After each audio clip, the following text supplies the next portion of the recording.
Hey everyone, welcome to our podcast, Strong Mind, Strong Body.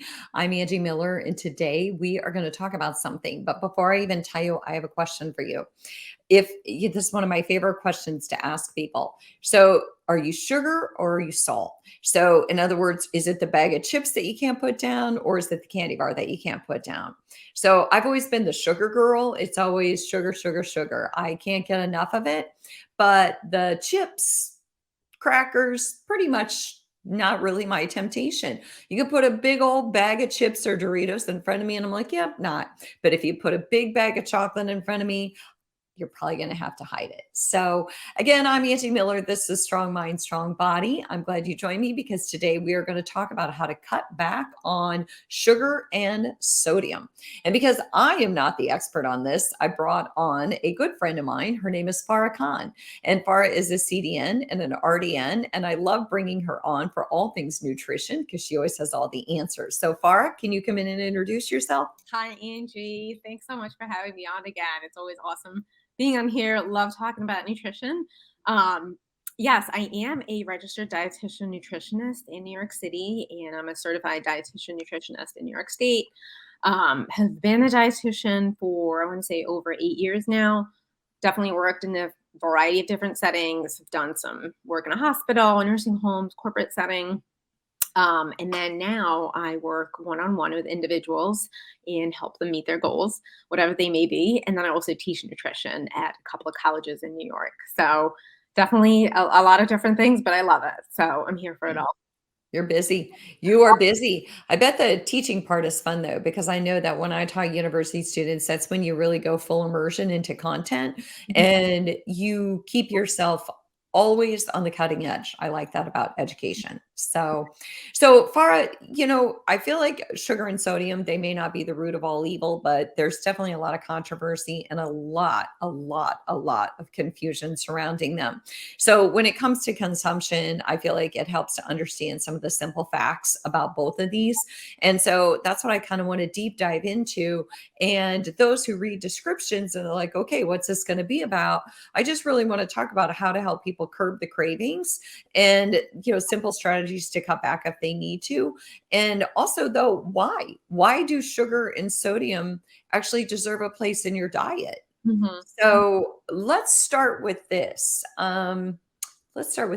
This is drum roll, please. Yeah. Is sugar addictive?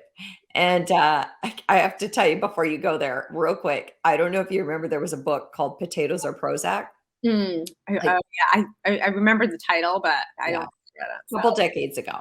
mhm. And one of the first things she talked about was how extremely addictive sugar is. And I was like, sign me up because for me, it definitely is. Give me a taste and I need a bag. Yeah. So tell me about sugar being addictive. Okay, great question. It's such a loaded question because I think this a lot of people ask this question, say like, "Oh, is sugar addictive?" or "Why am I so hooked on sugar?" or "I am addicted to sugar. I can't seem to stop once I get my hands on it."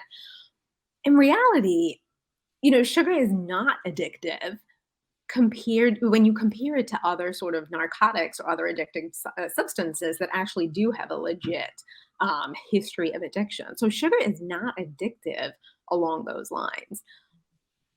There are various theories as to why people may feel that they're addicted to sugar, okay, or why they can't seem to curb it. A lot of it, though, has to do with exposure to sugar, okay, in habits, okay, that we may have become accustomed to having various types of sugar. And we can definitely go into, a little bit more detail about types of sugar and what are we specifically talking about. But the bottom line to your question is sugar addictive? Not like your other narcotics and drugs that have a proven history of it. It's more the exposure to it, repeated exposure to it, and an environment that seems to promote the availability of it that tends to create this habit where people may become accustomed to including sugar in their diet, certain types of sugar in their diet on a regular basis, and that habit becomes difficult to break. Hmm. Okay. I like that idea because I will have to say that exposure, and I would also say availability. Mm. So, some of the different types of sugars that I used to eat, I cringe now. Okay. And I don't know that I want to out myself completely, but I'll just say that ding No dongs are not judgment. on my list. Okay. And, but now I don't expose myself to it. And I just don't have it. Once in a while, my husband will come home with like a box of Little Debbie, and I'm not throwing Little Debbie under the bus here, but I'm Mm. like not even craving it anymore, right? Because I took it out. It's no longer a habit. I don't keep it in my repertoire, if you will. So I will say that once I start cutting back, it no longer is a temptation for me. So that makes sense to me. And so I hear you say not as addictive as obviously opioids and alcohol and stuff like that. So then my next question is, should we be avoiding it? Should we avoid sugar? Great As let's start question. with sugar. Right. Yeah, no, I think we can definitely start with sugar and then sodium. Um, Another great question. I think you nailed it when you said sugar and sodium are not the root of all evil. They're really not. Okay. Is carbohydrate. Okay. It is a form of carbohydrate. We have simple sugars, we have complex carbohydrates, which, include your rice, potatoes, pasta. But at the end of the day, all carbohydrates are broken down into glucose in our body, and glucose being sugar. That it's one of the forms of simplest sugars that our body thrives on. So should we be avoiding sugar? I would say no. Okay. But it's such a loaded question that I feel like you can't answer with a yes no answer. Um, the the devil is always in the details. Okay. And so I would say that to answer that question, you'd have to take a look at, well, what is the context that we're talking about? We have added sugars and we have natural sugars in food. Definitely talk a little bit more about that, Angie. But most times when we're talking about cutting back on sugar, it's cutting back on added sugars. Okay, the Okay. extra. So, because like if I hear you right, you're basically saying, right, because the devil is in the details, and you can't just give it a broad strokes category Mhm. because there is so much sugar in so many things, and it's not, some of it is the natural sugar. So, if somebody was going to say, should I cut back? Well, maybe in simplicity form, you could say, well, maybe cut back on candy bars and ding dongs and, a box of cookies, but not necessarily, would that be fair? Yes, 100%. So I would say that yes, if you're talking about cutting back on sugar, we're assuming it's going to be the added sugar from a lot of extra foods that you may be adding to your diet outside of like your vegetables, your fruit, because those have sugar, natural sugar in them, straight off the bat. So we're not talking about cutting those out. When you look beyond, just the word sugar and say, all right, should I be cutting back on it? In what context? Okay. Do you as an individual feel that you're eating a lot of added sugar in place instead of other nutritious foods in your diet? Mm. Okay. So that's going to be a big question to ask is do you feel that it's displacing other nutritional foods in your diet? And if so, then yes, we should be cutting back on it and incorporating more whole foods in our diet. So there's always going to be a comparison to say, well, what where's this desire coming from? Okay, is this a no, is this something that you're noticing about your diet that you are eating a lot of added sugar or consuming a lot of added sugar, and that there is and it's displacing other nutritious foods in your diet? Then yes, there is for health reasons. It's important to cut back on it. Right. And some of the things, because Farah, you and I worked together, I worked with you as a client and I had you help me. And some of it too hey, the questions like, well, Angie, is sugar, does it make you tired? Does it make you edgy? Are you using it as something to try to give you a quick pickup because it's going to do the opposite? So it makes a lot of sense to go back to that why. Why do you feel like you should cut back on sugar? And what types of sugar are you eating? And how is it making you feel? And I think that those are all really important questions. They're not just questions that you ask in therapy, they're questions that you ask when it comes to food, Right. because food plays a huge part in how we feel. It does, and again, when people say, "Oh, I want to cut back on sugar," there may be other reasons behind why they may be reaching for sugar. Okay, so that begs the question: is are you treating high sugar foods as a sort of a stress relief? Okay, then there's the deeper issue in all right, we need to practice stress management and learn other ways in which to reduce your stress without reaching for sugary things to combat it. I think why one of the reasons or one of the questions that, I think you posed at the beginning was, well, why has sugar become so demonized? I'm going to revisit that and say, one, it's in a lot of extra foods. Okay. It's in a lot of the processed foods that we have exposure to. Two, it is a denser, particularly added sugar, it is an easily consumed nutrient that can easily lead to overconsumption, which can then lead to weight gain in the long term. Okay, and that may be one of the reasons why a lot of people feel that they should cut back on sugar because it can be easily overconsumed. Mhm. Okay, I mean, an example might be, for example, a brownie. I'm not picking on brownies. Okay, they're chocolate, they're delicious, but you can easily overeat on brownies, whereas you're not really going to overeat on apples. Like, how many apples can you eat in one sitting before feeling like, ugh, I don't want any more? So, added sugar can easily be overconsumed, which could potentially lead to weight gain. Um, Right. Well, and it's because added sugar doesn't ever give you a sense that you've had enough. mm, To your point, I can only eat so much broccoli, and then my stomach's going to start giving me some feedback, but added sugar doesn't really give you that feedback. In fact, to me, it gives me the opposite feedback. Please give me more. mm, So far, before we go any further, I just want to kind of reintroduce you. So I'm Angie Miller. This is Strong Mind, Strong Body, and I'm talking to Farah Khan, and she is a CDN and an RDN. And we're talking about sodium and sugar, and should we cut back? And if so, why and how much? So let's go back to sugar because you're right. Sugar has a bad reputation, and yet it has such an oh so good reputation. And so if someone were to try to quote cut back on sugar, you're going to tell them to start with the added sugars. What would you say next? How would you guide them? I would really say, let's take a look at your diet and really see if you're having an excessive quantity to the point where it's crowding out other foods in your diet, or you have a health issue or a health condition where a lot of excess added sugar is increasing, your overall sugar intake and potentially contributing to health issues.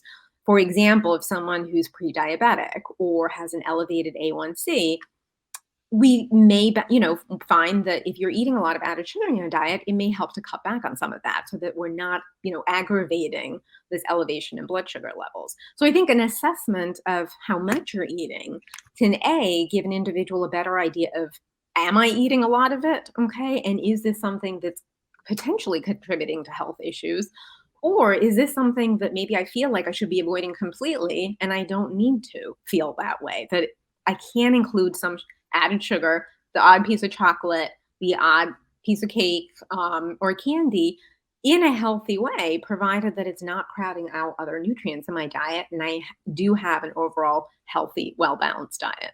And I think that it's the not demonizing it too, Mm. Right. because even, when you and I talk a lot of times, the whole concept is, are you going to have a piece of birthday cake once a year on your birthday? Maybe if you love it, sure. And so there's just a certain, not demonizing it, but being able to add it in a healthy way is, is there a place you kind of mentioned about one of the positive things of sugar and how you find natural sugars in a lot of foods? Can you maybe deep dive into that a little bit more and give us more examples of like where we're going to find natural sugars and why that's okay? Okay, great. Yeah, so natural sugars are going to be in things that are naturally sweet to some extent. So think of your fruit, okay? Think of sweeter vegetables, okay, like your sweet potatoes, your corn, even carrots. Think of dairy, okay? So dairy, milk, yogurt, they have natural sugar in them, which is lactose. Um, those kind of sugars are just, part of the food. I'm trying not to use the word natural too much, but they are part of the food. It's how, it's the natural form of the food. It is an extra sugar that we've added in. So those foods have a lot of health benefits. Okay. Your fruit has vitamins, minerals, fiber in them, and fiber is definitely great for our gut, slows down digestion. So those foods have a lot of, nutritive benefits, which we should be including in our diet. On the flip side, something like a piece of candy. Again, we're not demonizing candy, but it is a concentrated form of sugar that is usually devoid of any other nutrients that would provide a health benefit. Okay, so it's not really contributing a lot of, vitamins or minerals to your diet or fiber to your diet, which makes it, a good nutrient to keep in. So there is that big difference between added sugars and natural sugars as well. Okay. Yeah, that makes a lot of sense.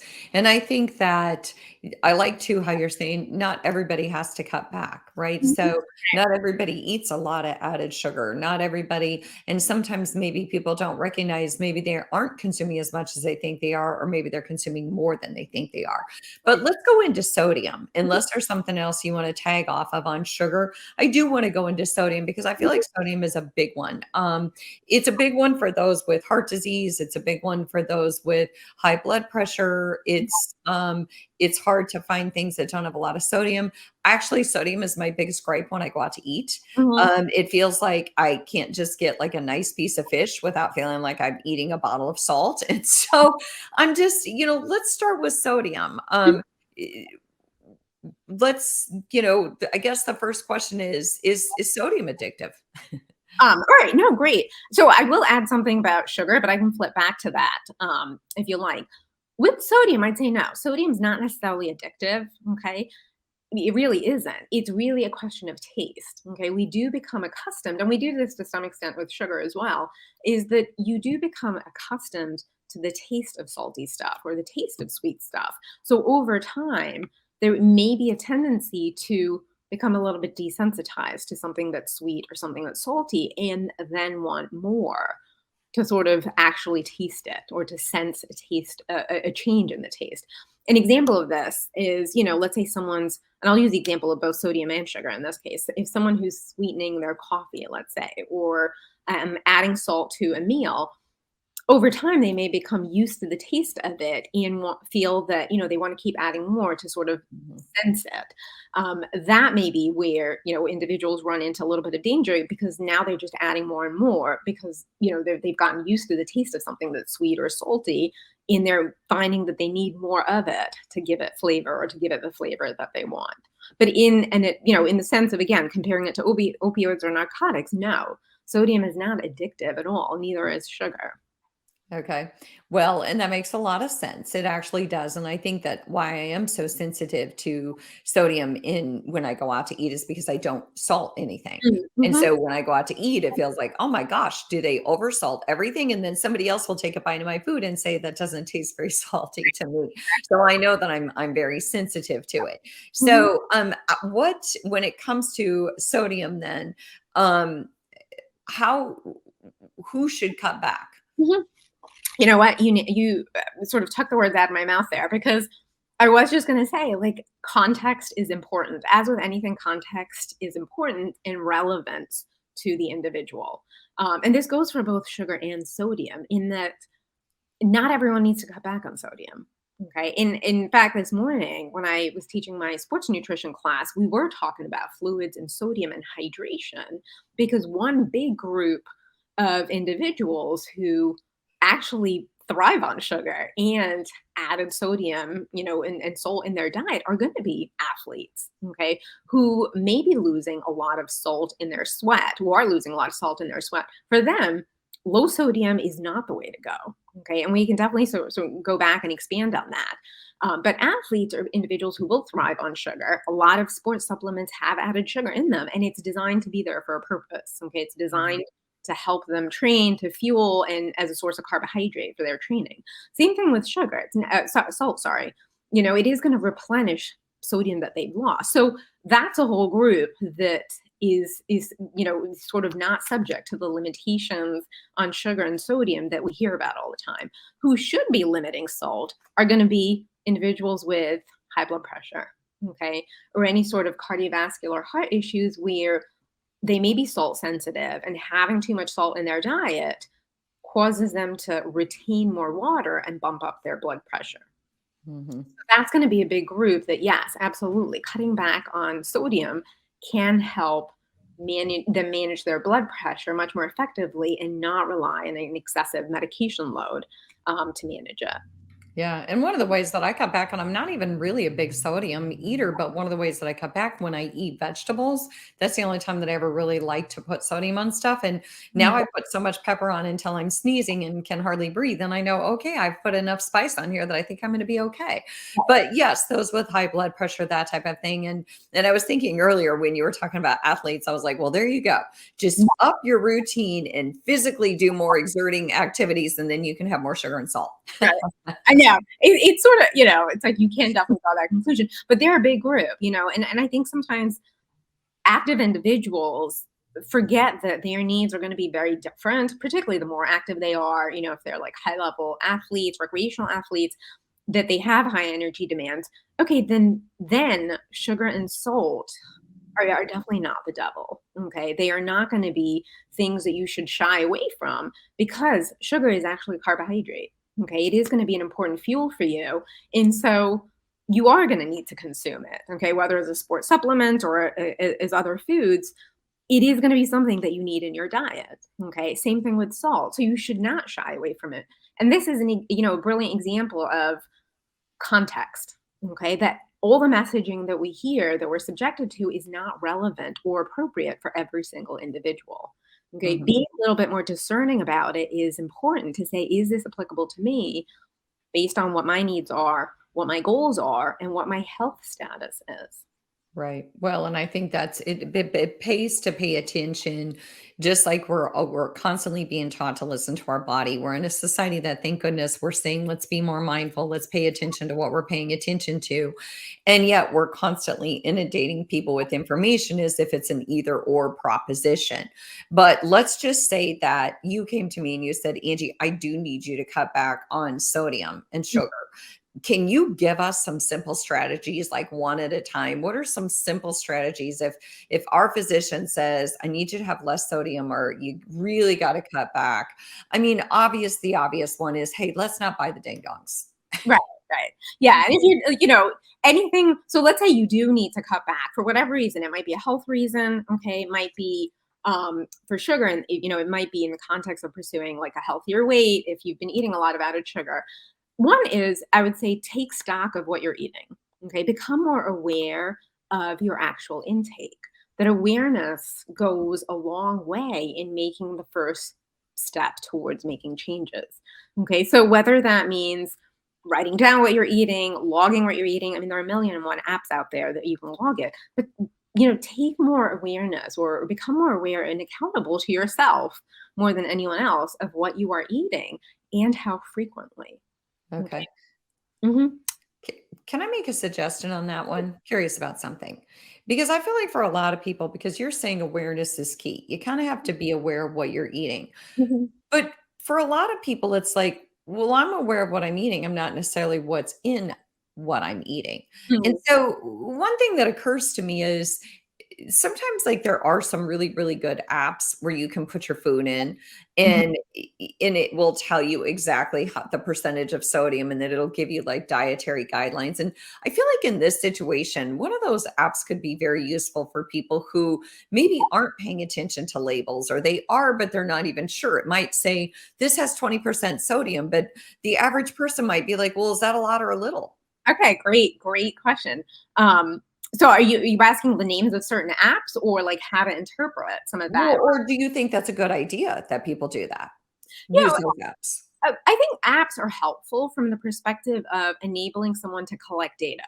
Okay. I know that the concept of tracking your intake sounds horrible to a lot of people. They might as well like pluck their eyelashes.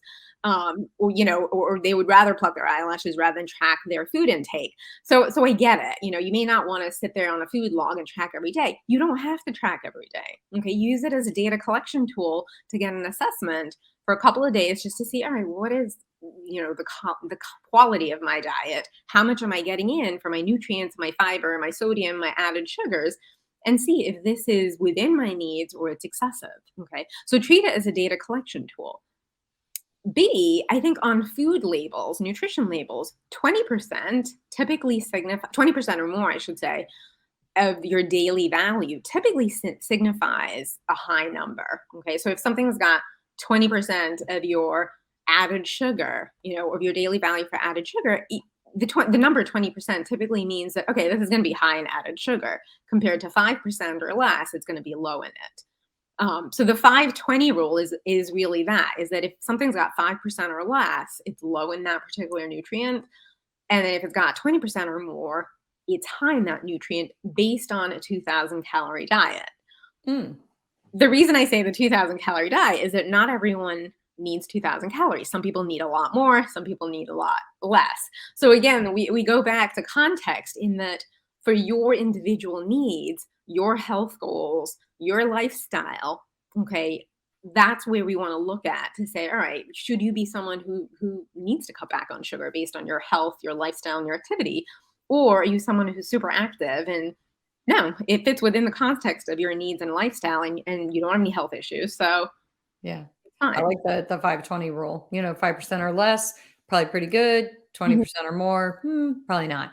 Because Right. you got to consider that's only one food and all the foods that you're eating that day. Mhm. So imagine how that adds up. So, we kind of covered a lot of my stuff that I wanted to ask you about sodium and sugar.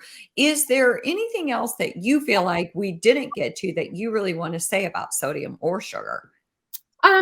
With sodium, I would say that I think it helps to also know what kind of foods are high in sodium. Yes. Most of us, are not necessarily adding that much sodium to our actual foods or to our cooking. I mean, some people certainly do because they may have like the taste for it, but a lot of times we get more concentrated amounts of sugar in things that are highly packaged or processed in cans, boxes, microwave meals. Okay, so it does help to look at the salt content of those foods to say, well, how much sodium? Okay, because sodium is going to be a reflection of that is in these foods. That's where we tend to have a lot more. Okay,